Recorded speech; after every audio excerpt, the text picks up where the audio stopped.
o João Barreiros e o Bruno Martins Soares, que já vieram em anteriores edições de Fórum e já são conhecidos por vocês, portanto eles já combinaram a ordem e mais ou menos como é que vão fazer, então eu passava a condução disto para eles e agradecendo a vossa presença.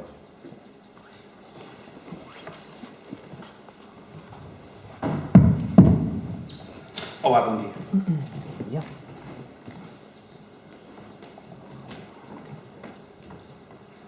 Eu sou Bruno Martins Soares, escrevi a saga da Alex 9, espero que alguns de vós já tenham ouvido,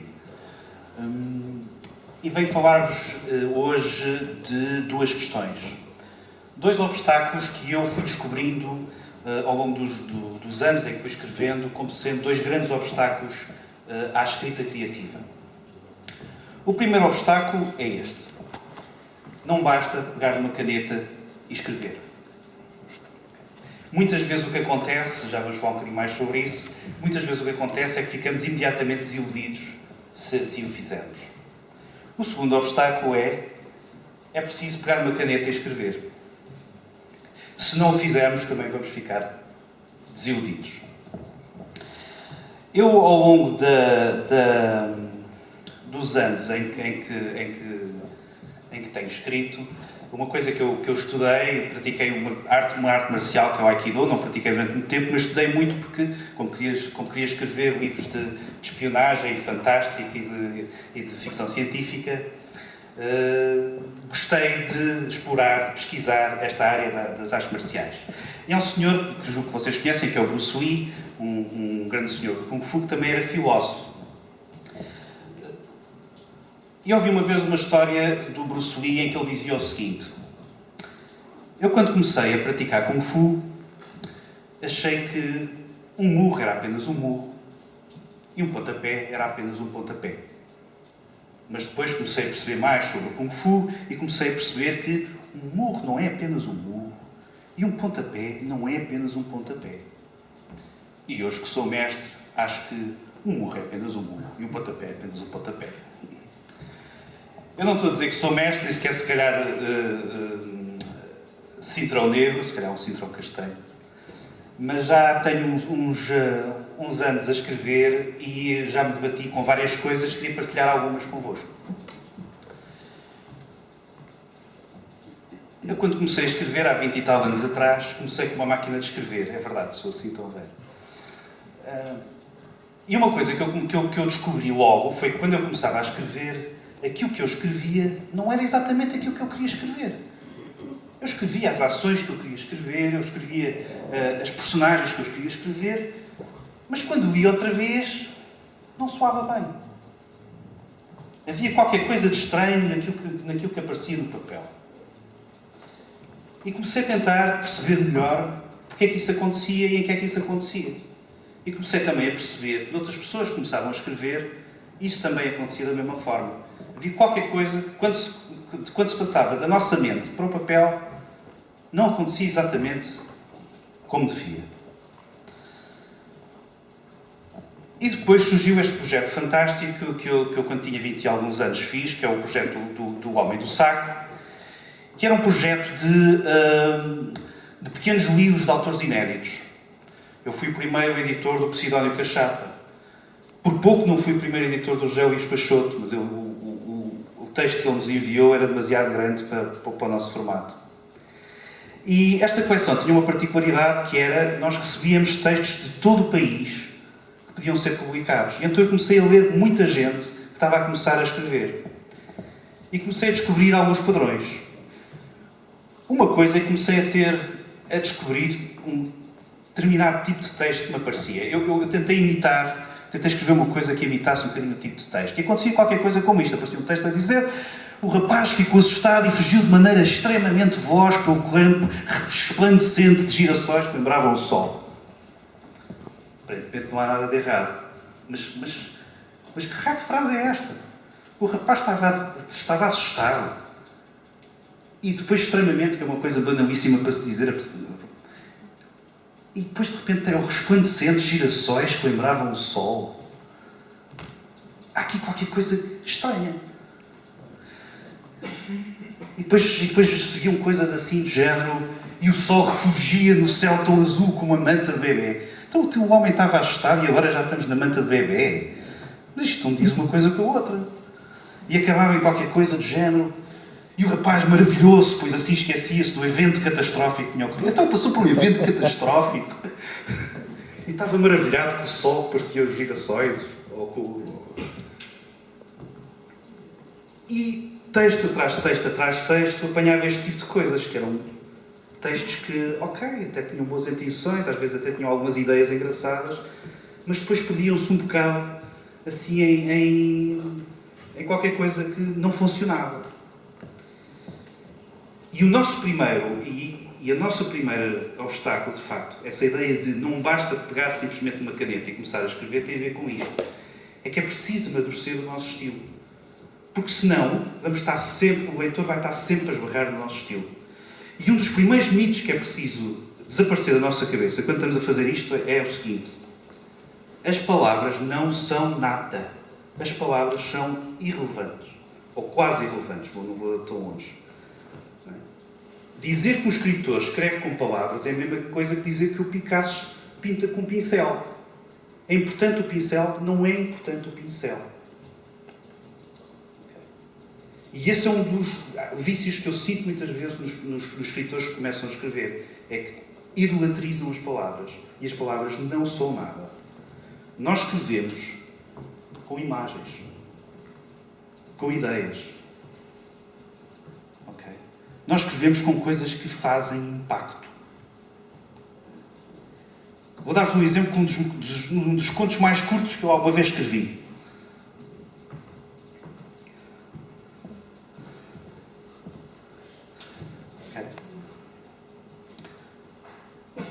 A ideia está ali. Vocês percebem logo a ideia. Vocês veem logo uma imagem. E isso causa logo um impacto. Tem piada, não tem piada, não interessa. Vocês imediatamente apanham. E todo o trabalho que nós estamos a fazer é exatamente para isso. É para passar uma imagem, uma ideia para a cabeça do leitor. Okay? O Jorge Luís Borges fala do Bispo Beppe, que pergunta o seguinte: onde é que está o sabor da maçã? Onde é que está? Está na maçã ou está na boca? Ele responde: está no conjunto das duas. A escrita não está nas palavras que nós pomos no papel. A escrita está nas palavras que nós pomos no papel e nas ideias que ficam na cabeça do leitor. E nós temos de ter sempre esse cuidado de estar a trabalhar para as ideias que nós estamos a colocar na cabeça do leitor. Se formos suficientemente bons, aliás, desculpem lá, já passei o slide que não está aqui, a matéria-prima que nós temos são as emoções. E são as emoções que o leitor vai ter. E não são muitas, são emoções básicas. Estamos a falar da raiva, estamos a falar do medo, estamos a falar da paixão, da culpa, do ciúme, alegria, tristeza, vergonha, orgulho, inveja. Há umas mais primárias do que outras, mas precisamos conhecê-las todas. Há umas primárias, por exemplo. Qual é a raiva e o medo são primárias, são imediatas, nós sabemos exatamente. Mas se for o ciúme já é uma coisa um bocadinho mais elaborada. As mais primárias surgem logo na nossa cara. Aquela primeira cara é uma cara de quê? Chateada. Zangado, raiva, zanga. Okay. A segunda cara? Medo. Espanto, surpresa. Okay. A terceira? Nojo. Nojo. A quarta? Admiração. Admiração, susto. A quinta? Alegria. Ironia. Ironia, pode ser. E a última? Tristeza. Todos nós conhecemos as emoções. Todos nós lidamos com elas todos os dias. Mas é também aquilo com que nós lidamos quando estamos a escrever. É com as emoções e com as emoções que vamos provocando na cabeça das pessoas. Okay. Mais do que palavras, é isso que nós temos de ter em conta. E então, eu tenho um presente para vocês. Eu tenho aqui a fórmula da escrita. uma forma genial que eu inventei ontem à noite, fui eu que inventei, e que é assim, E igual a MC ao quadrado. Yes! Ou de outras palavras, a emoção igual à matéria vezes a velocidade. Ok, eu estou a brincar, estou a ironizar, obviamente. Não é exatamente assim em termos matemáticos, mas tem qualquer coisa a ver com isso. A emoção que nós conseguimos passar para o leitor depende do conteúdo que estamos a colocar na página e da velocidade que nós imprimimos à página. Okay? Eu vou ilustrar. Por exemplo, imaginem que eu estou a escrever um parágrafo sobre alguém que está a olhar para a folha, para uma folha na mão. Será um parágrafo rápido ou lento? Lento. Eu vou estar a explicar os pormenores, e a folha é verde, e depois tem uns calzinhos brancos, e eu estou a ver, eu estou se calhar a lembrar-me de outros tempos, em que alguém me deu uma folha. Tudo isto é muito lento. E quando eu estou a escrever, eu tenho que ter isso em conta. Se eu quero passar uma emoção lenta, de paz, tenho de escrever de uma forma que imprima lentidão. Viajamos a 200 km por hora. Eu vou escrever lento ou rápido? Vou escrever lento. Porque o essencial é o viajarmos. E quando estamos a viajar, eu se calhar vou estar a descrever as nuvens, a descrever a estrada ondulante, o mar que vai aparecendo lá ao fundo, as montanhas. Tudo isto implica um parágrafo lento. Okay? E as pessoas vão estar a sentir esse viajar, esse ondular. Isso, ok, ele foi vendo isto, ele foi vendo aquilo. Mesmo que estejamos a 200 km por hora, e se não estivermos preocupados em chocar com nada, aquilo que vamos estar a sentir é até podemos estar a 1000 no meio do espaço. Ou 1000 a 1 milhão de km por hora, sei lá. E aquilo que vamos estar a sentir é que estamos a viajar. E por isso tem de ser um parágrafo lento. Esta é aquela cena do Matrix Reloaded, que é a batalha do castelo. Estão a ver ali o Neo a saltar e toda a gente ali à volta. Será um parágrafo lento ou um parágrafo rápido? Tem de ser rápido, não é? Está muita coisa a acontecer. Mesmo que esteja em câmara lenta, como está no filme. No filme está em câmara lenta, mas está muita coisa a acontecer. Por isso eu tenho de ser rápido. Eu tenho de imprimir a tensão que ali está. Tenho de imprimir aquilo que se está a passar com aquelas personagens todas. O que é que eles estão a fazer? Se estão a pegar numa arma, se estão a saltar para o patamar de cima. Tudo isto é rápido. Eu próprio a falar, quase que automaticamente imprimo velocidade. Agora, há uns um bocadinho mais difíceis.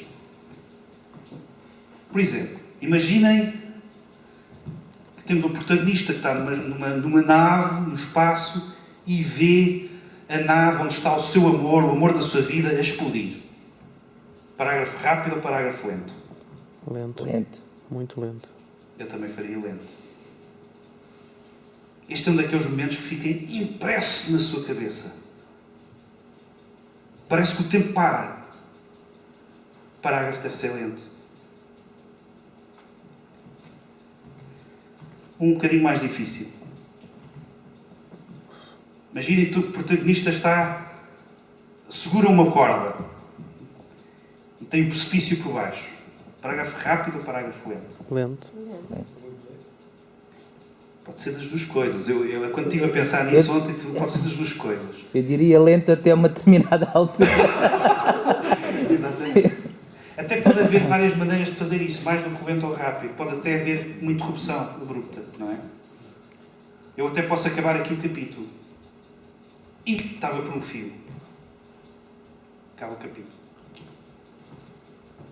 E quebrei a lentidão. E quebrei a rapidez. Eu até podia tive uma página toda a descrever mais um cordão que se solta, mais um, e o coração a bater, e a olhar para baixo, quais são as soluções, o que é que vamos fazer a seguir. E de repente, isto estava por um fio. E quebra a rapidez. E fica a atenção. Eu não estou a dar-vos fórmulas absolutas. Isto são coisas que o escritor vai ele próprio decidir como é que vai fazer. Mas eu estou a dizer que é preciso pensar nestas coisas, porque a emoção é que passa para o lado de lá, para o leitor.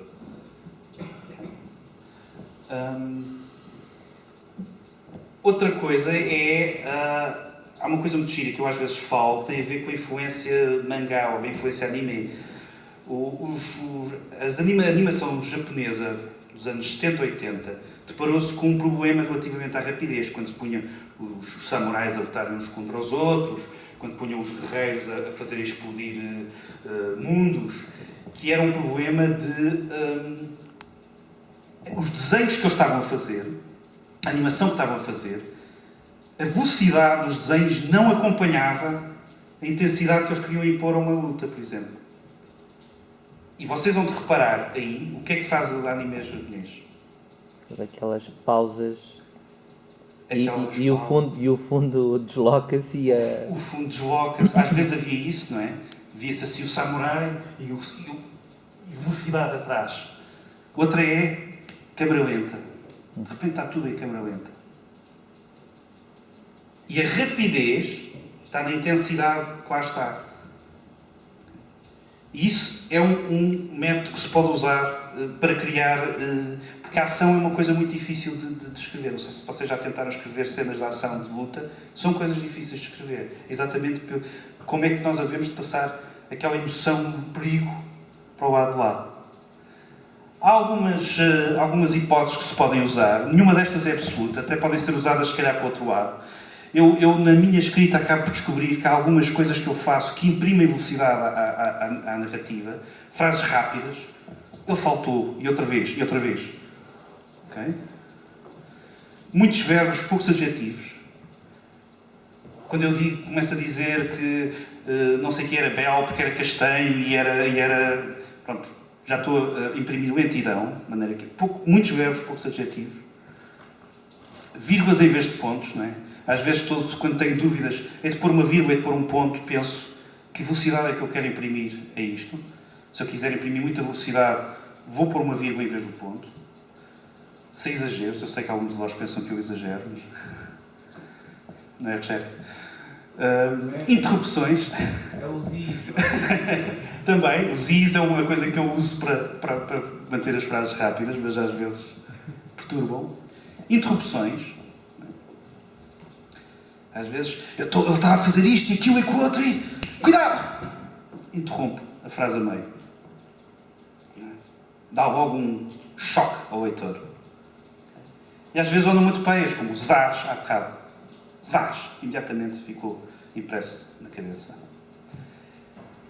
Para diminuir a velocidade, frases curtas. Ele olhou, era verde. E estamos a diminuir a emoção. Ou estamos a aumentar uma emoção mais específica ou mais de lentidão. Muitos adjetivos, como eu dizia há bocadinho, mais pontos, às vezes fazer divagações. Que é um bocadinho a lógica do mangá anime, que é de repente paramos a ação num ponto alto e começamos a divagar sobre outra coisa qualquer e diminuímos a intensidade. Ao mesmo tempo, ironicamente, estamos a aumentar a intensidade porque ficamos à espera, mas o que aconteceu? Todo este jogo é um jogo que é importantíssimo, um escritor, especialmente um escritor de fantasia que escreve com ação, tenha presente na sua cabeça quando está a escrever. E isto é algo que é muito importante pensar quando se está a trabalhar o nosso estilo. Okay? É aqui que muitas vezes o estilo de quem está a começar fica perro. E o estilo é um primeiro obstáculo, é o como, e a seguir, um bocadinho mais à frente, começamos com outro obstáculo, que é o quê? Isto não é o Rogério, prometo. Alguns escritores, a certa altura, começam a pensar, mas o que é que eu vou escrever? E aqui tem boas notícias e más notícias. A primeira boa notícia. Eu sei a fórmula. Existe uma fórmula fantástica que eu vos posso dar. Todas as histórias têm de ter, em primeiro lugar, um protagonista que tem uma questão. Depois pode ter centenas de personagens. Mas toda a história, todo o arco da história, e isto já dizia o Aristóteles, não inventei ontem à noite, tem de ter um protagonista que tem uma questão. E independentemente de tudo o que se faça com a história, no final da história o protagonista tem de conseguir responder a essa questão. No caso da Alex até era uma questão muito existencialista. Era quem sou eu? Quem é Alex Nova? E ela passa por batalhas, viagens no espaço, etc. Claro que toda a gente fica presa às batalhas e viagem no espaço, mas a evolução da personagem para chegar ao momento onde consegue responder, ok, eu sou isto, é que é o centro da história.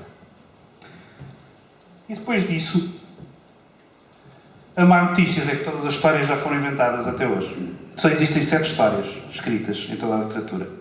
Homem contra homem, homem contra si mesmo, homem contra a natureza, homem contra a sociedade, homem contra a máquina, homem contra Deus e Deus contra todos.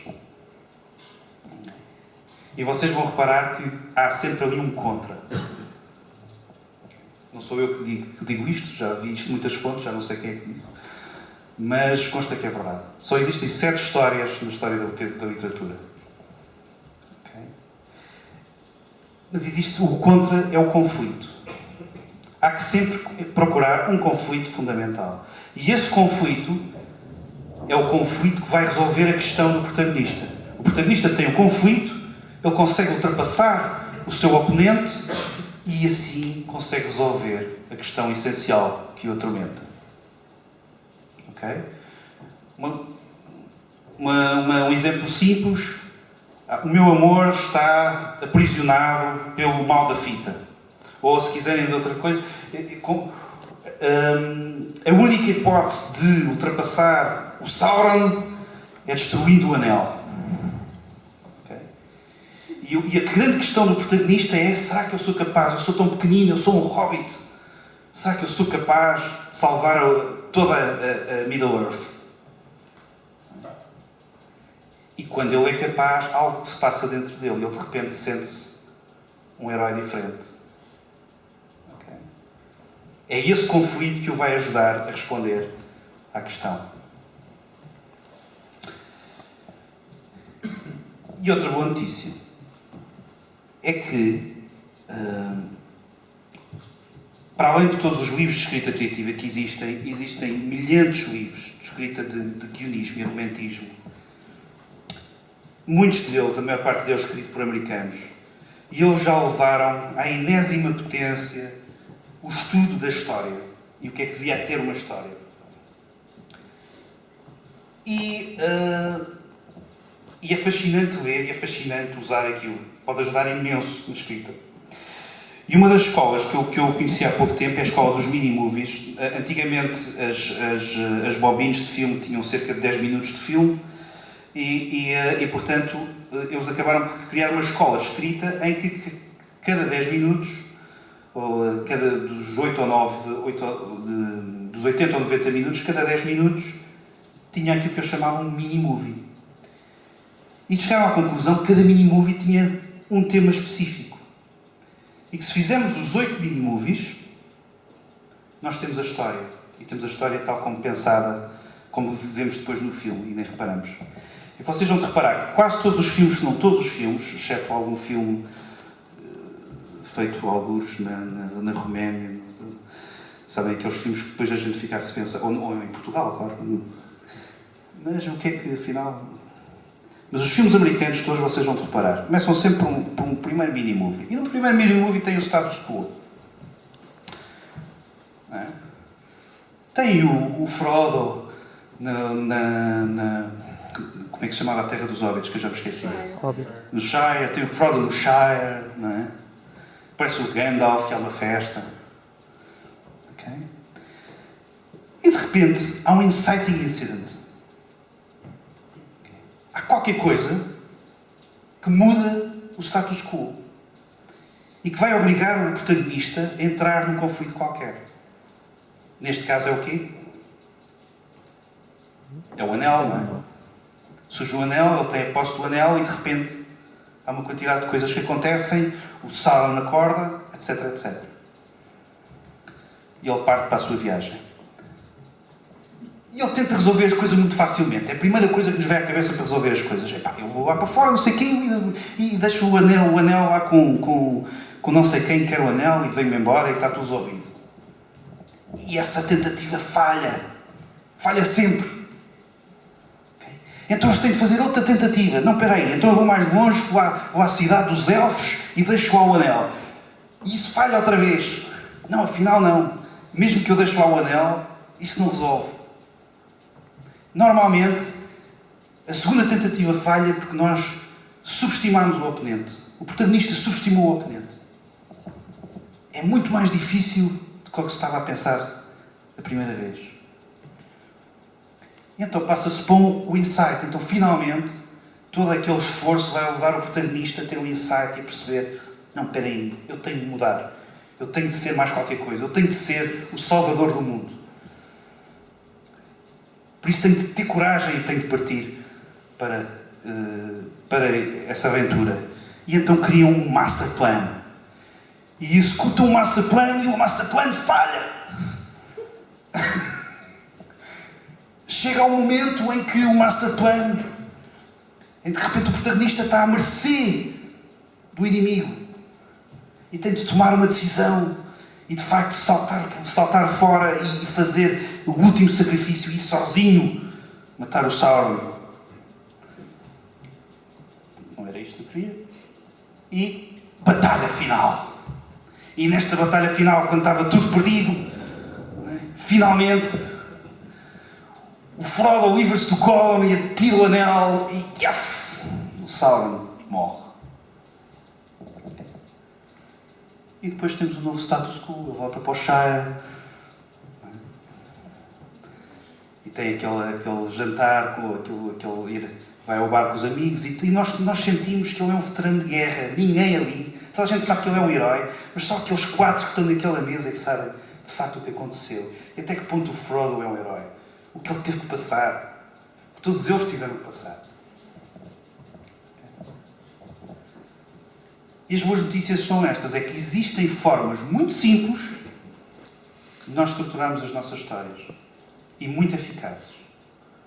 Muitas outras escolas que existem, e vocês vão de reparar que isto também já é aristoteliano, ou seja, nos primeiros 2 mini-movies tem o primeiro ato, nos 4 do meio tem o segundo ato, e nos últimos 2 tem o terceiro ato. Todas as várias escolas que existem de estrutura, de plot, de argumentismo, etc., têm pontos em comum com esta. Existem vários, mas acabam todos por estar mais ou menos nesta lógica. E isto é uma boa notícia, porque de repente nós temos uma maneira de não falhar a estrutura. E a seguir, trabalho, meus amigos. Trabalho.